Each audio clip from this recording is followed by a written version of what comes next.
evening, my dear friends. I want to explain why self-love is so important and such a big topic in recovery in general. Recovery from limbic impairment, recovery from trauma, recovery from anything that you could use that word for. There's so much talk and misconceptions about self-love in the world. And in the context of recovery, here's why it's so important and so essential. In any process of recovery, you are essentially being your own family, your own tribe, your own best friend, your own mother, your own father, your own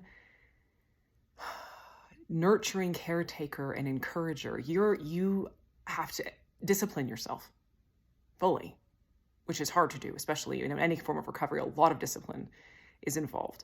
We need to learn how to be gentle and loving towards ourselves while disciplining ourselves, which is really hard, especially when our brain's in a trauma state. We need to learn how to befriend ourselves and encourage ourselves and plan fun things to do that are something just that you would love because you know you in a way no one else does. That's a lot of love.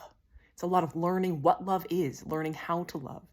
And it's the love that you were meant to receive from an entire family and group of people that you didn't get when you were growing up.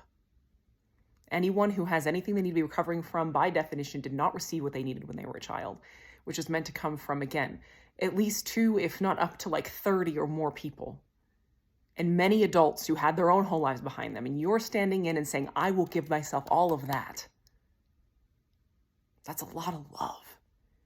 And that's the only way to meet the unmet needs that are creating your symptoms, your unwanted behaviors, your unwanted experiences, your chronic pain, your thoughts, whatever it is. It all comes from unmet needs for regulation, for discipline, for tenderness. It's up to you to choose yourself, to accept yourself, to celebrate yourself the way that your teachers and your mother and your father and your friends would have growing up in a healthy environment. And that's where, in this context of recovery, self-love is a very real and very, it borders from being a soft skill to being a hard skill. It's a very important skill. It's not just fluff. It's not just for fun. And it's at the core of why we do this, because at the end of your recovery, what you get is you.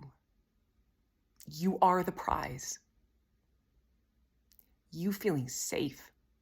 You getting to be who you are in the world and do what you love and build a family and a community and be part of it that you love.